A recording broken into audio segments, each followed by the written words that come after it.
in the Bible were not really written for dummies. And if you are one of those people who is not an expert on one of these topics, this topic in particular, then this sermon is for you. This is one of the most difficult topics in all of Christianity. We're talking about suffering for dummies. Many people ask the question, if God is so loving, if He is so loving, then why is there suffering in the world? If you've ever really tried to share the faith with somebody who doesn't understand this question, understand why there's suffering in the world, that's one of the things that will come back at you. I don't know why you believe in a God who allows suffering. I mean, if He's all powerful, He can certainly stop it, right? And you will find that people will ask you that. If you've ever watched debates between Christian apologists and atheists, this is one of the very first things that comes out of the word. It's like, why? Because people ask that question. And actually, if you think about it, there's few of us dummies who actually really know how to answer the question. If we get the point, do we know how to answer the question? Why is there suffering in the world? Why are there people in this room this morning that are suffering? Why does that take place? The first thing that we need to do is we need to define suffering. So we're going to look at Webster's definition. And suffering is the state or experience of, four things, pain. And that could be mild to severe physical or emotional because of discomfort. Distress, an external and usually temporary cause of great physical or mental strain or stress. Right? Misery, the unhappiness attending especially sickness, poverty, or great loss. Misery. Agony. This is a pain too intense to bear. So that's Webster's definition of suffering. What is the biblical definition of suffering? Listen, it's not a lot different. It's anything that hurts, or it's anything that irritates. But it is part of God's design. It is part of God's design. Not that He brought it forth, which we'll look at it, but it is something that He uses for our benefit, and we'll look at it. And listen, suffering can certainly make us think. It can make us think. I mean, you stop and ask your question, man, why is my back hurting so bad? We think about it. It's impossible not to notice suffering. Right? It's impossible. We notice it. We see it. We feel it. Sometimes it's impossible not to notice. And God uses it as a tool to get our attention in order to accomplish His purposes in our life. He uses suffering. Where did it come from? Where does suffering come from? Is it part of God's original design? No. Suffering, all of it, everything came from the fall. Romans 5:12 says this. It says, therefore, as sin came into the world through one man, and death through sin, so death has spread to all men because all have sinned. So death and the pain and suffering that comes as a result of death were all caused by the first sin. That's where it came from, the fall. So whether we hope that comes back on, it may take a second. Whether we're talking about sickness that comes from the process of death, evil that's in man's heart that comes from the fall, or whether it's a part of a flawed creation. You all do realize that as beautiful as Costa Rica is, and as wonderful of all of the things that we see, that this is a flawed creation. It is dying. The world around us is dying, and as part of that, the dying world can cause suffering. Have you ever been through a town that just had a tornado? Have you ever been through a coastal town that just, went through a hurricane? Bob and I rode a few of those out. There's a lot of suffering. I know, we didn't have air conditioning for 12 days in Houston, Texas. Talk about suffering. We suffered mightily. So, it causes, the broken creation also causes suffering. And the reason for suffering is anything that we find, any of the brokenness that we find in the world that was all caused by the original fall. God shall wipe away all tears from their eyes. There shall be no more death, neither shall there be any more sorrow, nor crying, nor pain, for the former things have passed away. Now listen, that's an eternal promise. Okay, that is something that we are told is going to take place in the future. When all Christians have went to the millennium and we went through our 1,000 years and God recreates everything from scratch, there will be no more of the pain and the suffering and all of that kind of stuff that this world and individuals in this world are suffering from. But what about today? What about today? What about the physical pain that you may feel right now? What about losing a loved one? What about that emotional pain? What about just the day-to-day suffering that just comes from the things that we have to deal with on this earth? What about future tribulations? Well, we do talk about that a lot here as well. And how does the love of God figure into all of it? How does the love of God figure? Because that's one of the questions you're going to get, right? Remember, if God is loving, why do we suffer? How does the love of God figure into all of it? Now, listen, I want to get one thing out of the way at the start. Just like any good father will use suffering to discipline their children. Did anybody here ever give the kids while they're or even just if you don't believe in corporal punishment and you're even just giving them a lecture, you ever watch their face? But any good father uses that as a tool. But when we are judged, we are disciplined by the Lord, so that we would not be condemned with the world. In your discipline, God is dealing with you as with sons. For what son is there whom a father does not discipline?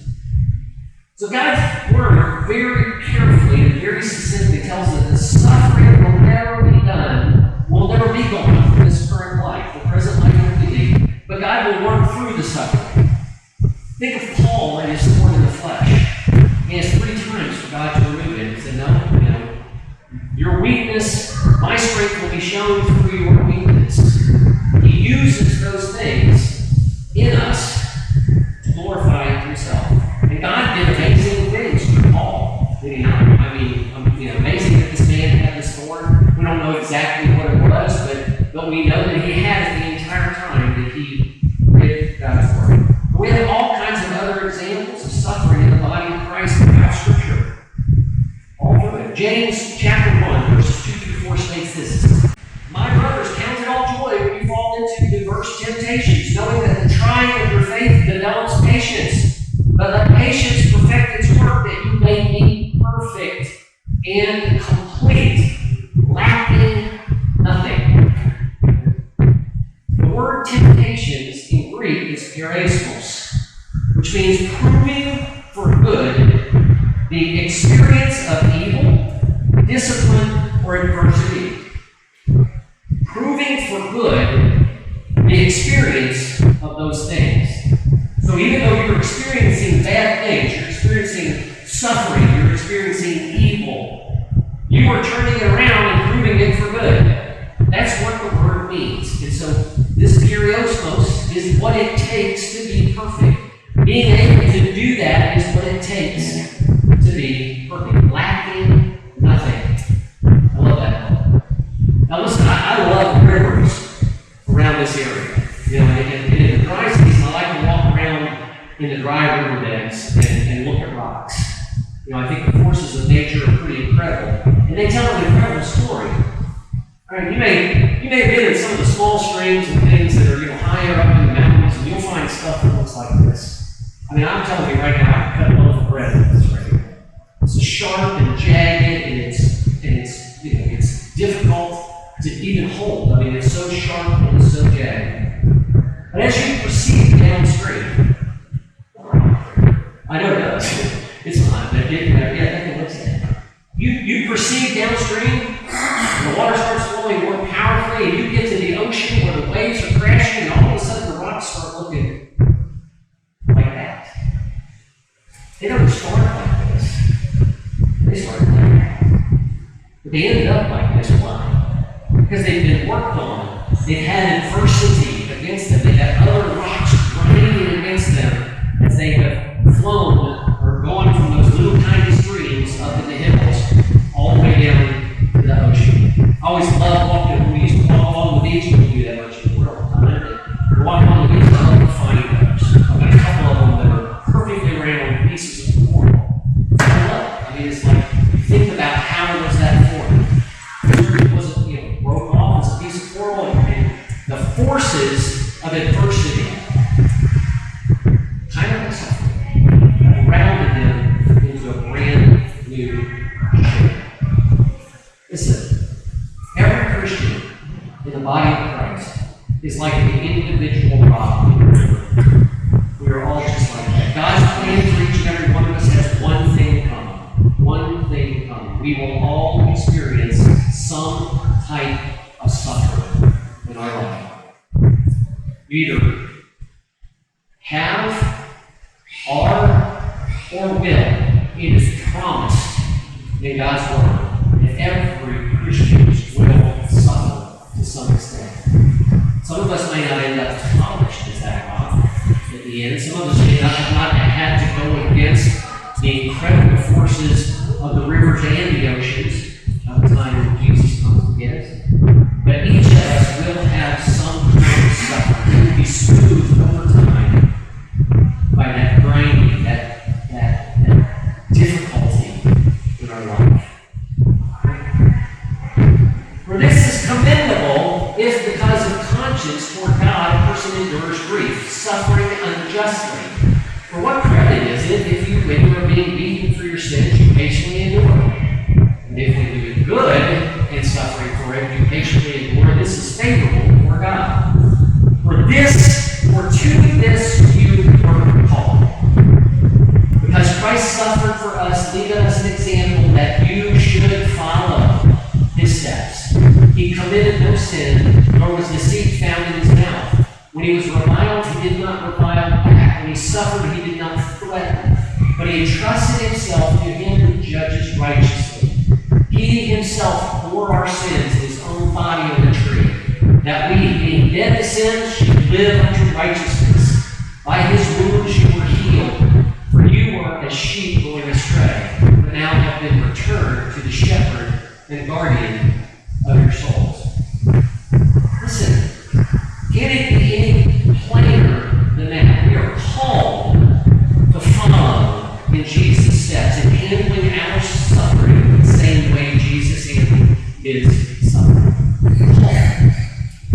I want you to pay close attention to the highlighted part here where it says, he entrusted himself to one who judges righteously. He entrusted himself to one who judges righteously. When he had called the people to him with his disciples, he said to them, if any man would come after me, let him deny himself and take up his cross and follow me. In the context of suffering, this verse from Mark takes on an entirely different meaning than what we may have thought it meant, and what people usually think it means. The cross is the ultimate symbol of Christ's suffering. That is where we see his suffering taking place. Whatever your suffering is or will be, it should be approached in the exact same way as Christ approached the cross. Exactly that way. Listen, coming from somebody who knows, that's hard. Guys, that's not easy. It's a very, very difficult thing to do. Right? In the days of his flesh, Jesus offered up prayers and supplications with loud cries and tears to him who was able to save him from death. Remember, he entrusted himself to the one who was able to save him. He was turned because of his godly fear. Though he was a son, he learned obedience to the things that he suffered. And being made perfect, he became the source of eternal salvation for all those who obeyed him. First causes a little bit of confusion. We're going to clear it up here, okay? You will notice that Jesus offered what? He offered prayers, supplications, loud cries to the Father, the person, the one that he knew was capable of saving him. This is where those prayers and those supplications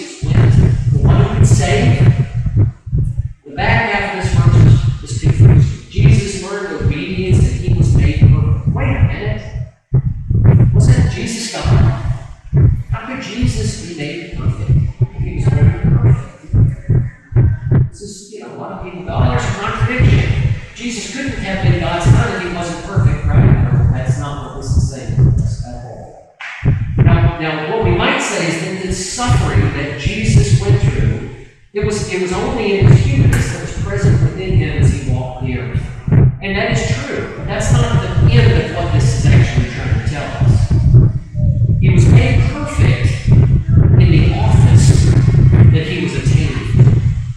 What did Jesus become when he went to the right hand of the Father? He became the high priest. He's no longer a high priest in Judaism. The high priest now sits at the right hand of the Father and makes pleas for us directly to the Father. He is our high priest. He suffered so that he could understand what we would suffer. There was nothing that he didn't go through, temptations and anything in sin.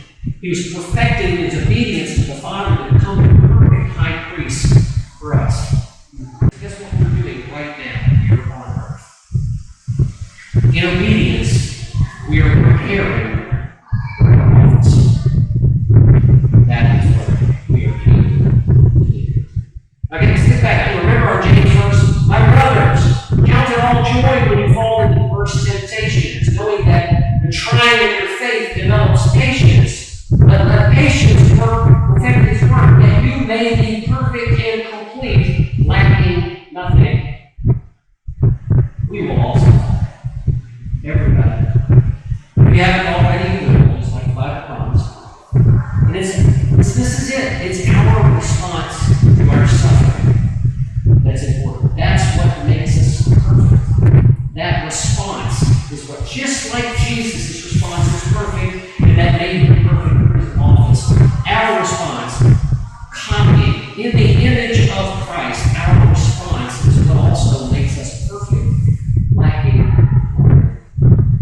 So, it's crazy for us to be surprised by our suffering. I'm trying to be a good Christian. Ow! Where did that come from? I'm trying to follow, I'm trying to be obedient to my Father. Why all of a sudden all these troubles and trials and things that are coming against me? Why does it feel like every time I turn around the car is breaking down? I'm getting hit by some other car and the guy's taking off. Why is it that why do I have a target on my back all of a sudden? Count it all joy. Story, John chapter 9, about a man who was born blind. Jesus healed him. People at the time thought that either that man or his parents had done some sin. That was what they thought back then. If you had any kind of suffering, if you had any kind of handicap, if anything like that happened, either you or your parents were sinners.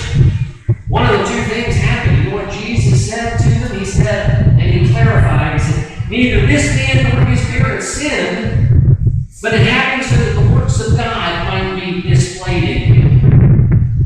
God got the glory. God got the glory. That is why we suffer. And that's why if we suffer in the way that Jesus suffered and trying to put on that image, that is what happens. God gets the glory. Beloved, do not be surprised at the fiery ordeal that is taking place among you to test you, as though some strange thing happened to you. But rejoice insofar as you share in Christ's sufferings, so that you may rejoice and be glad also in the revelation of his glory. If you are reproached because of the name of Christ, you are blessed, because the Spirit of glory and of God rests upon you. On their part he is blasphemed, but on your part he is glorified.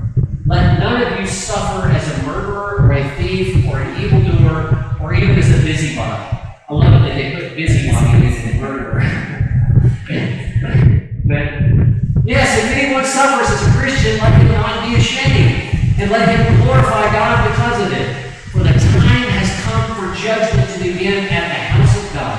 And if it begins first with us, what shall the end be for those who do not obey the gospel of God? And if the righteous one is scarcely saved, where shall the ungodly and the sinner appear? So then, let those who suffer according to the will of God entrust their souls to a faithful Creator while continuing to do good. What did Jesus do? He entrusted himself to the one who could save. We are also told, entrust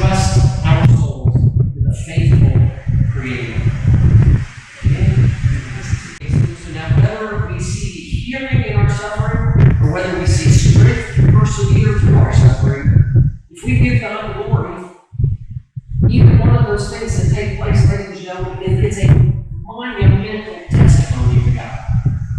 Okay, if you're healed and you give God the glory, my lovely wife gives God the glory for her healing. Okay, talked about my hand, couldn't play the guitar. We need somebody. We fix Jeff up for a while. Okay? If we give God the glory, and absolutely that's where those two things came from. If we give God the glory, it is a powerful testimony to the world around us. If we persevere through our suffering the way Christ persevered through our suffering, we don't curse, we don't complain, we just take it in the same image of Christ, the same way He did, and He look at us and go, and I know it. I know what David's going through. How is she always smiling? How is she always happy? How is she always getting God glory?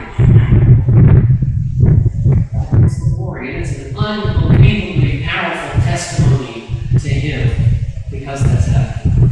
And again, I'm not going to stand up here this morning and tell you and act like, oh, this is some easy stuff. Okay, it's not. Suffering is not easy. I mean, it hurts. Some of that suffering is painful.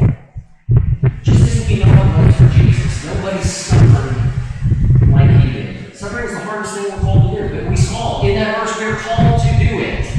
It's the hardest thing we will ever be called to do in the Christian walk, is to suffer in silence. Now, I'd rather evangelize a pit full of rattlesnakes than to go through the back end. I mean, seriously, it's not fun. But we give God the glory as we persevere through the suffering. God calls us to look at the bright side, however small we might feel. For this reason, we do not lose heart, even though our outward man is perishing, and our inward man is being renewed day by day. Our light affliction, which lasts but for a moment, works for us to be far more exceeding and eternal weight of glory. While we do not look at the things which are seen, but the things which are not seen.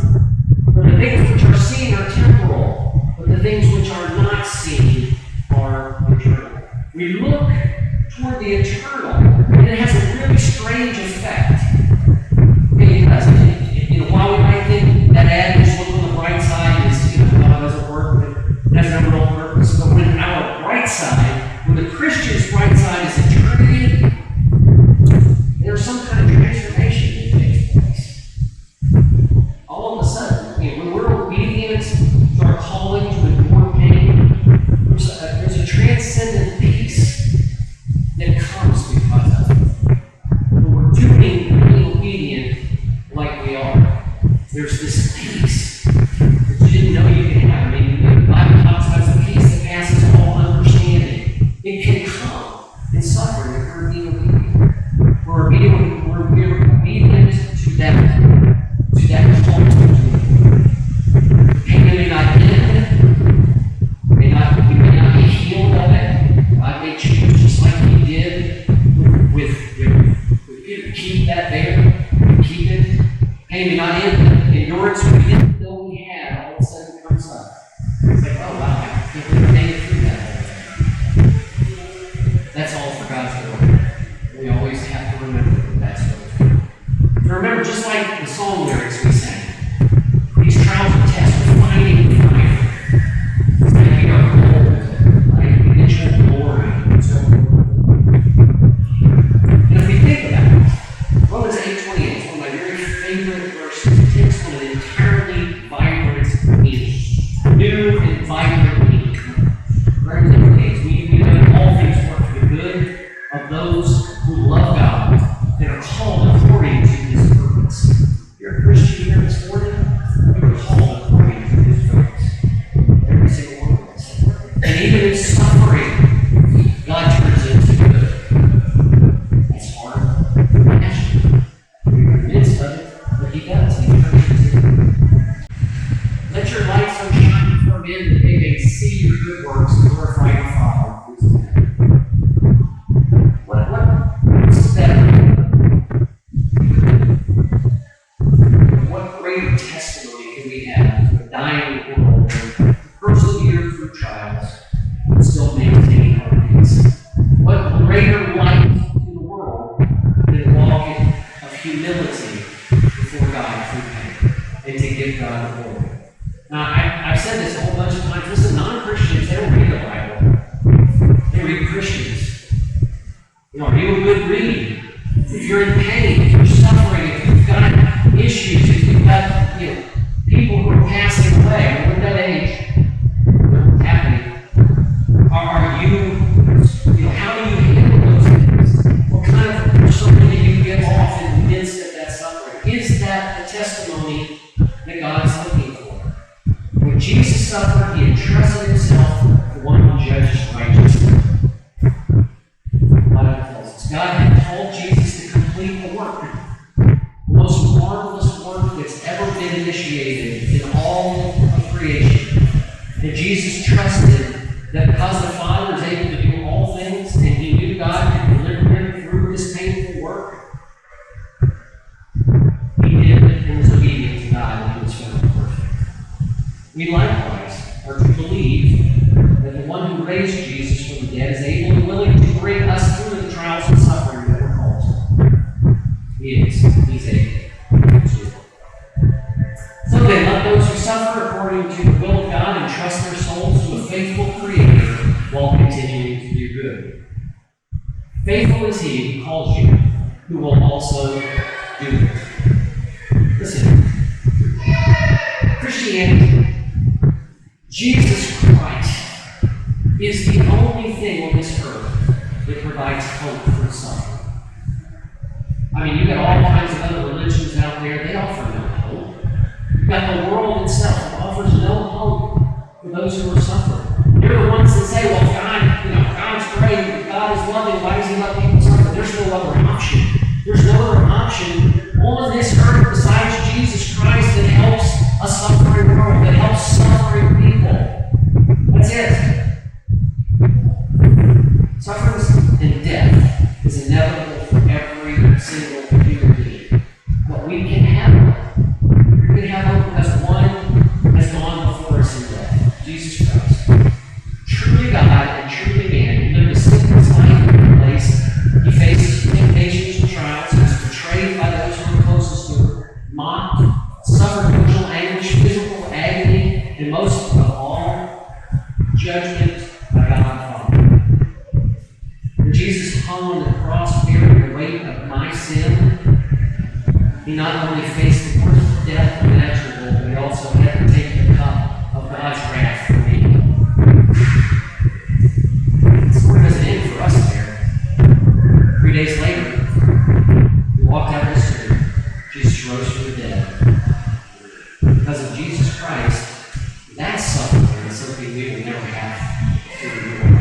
The wrath of God is a suffering that you will never have to endure because someone did it for you. Jesus Christ took that up. Jesus' resurrection means that our pain and our trials and even death will end at some point. And we know the very, very first verse that we read this morning that one day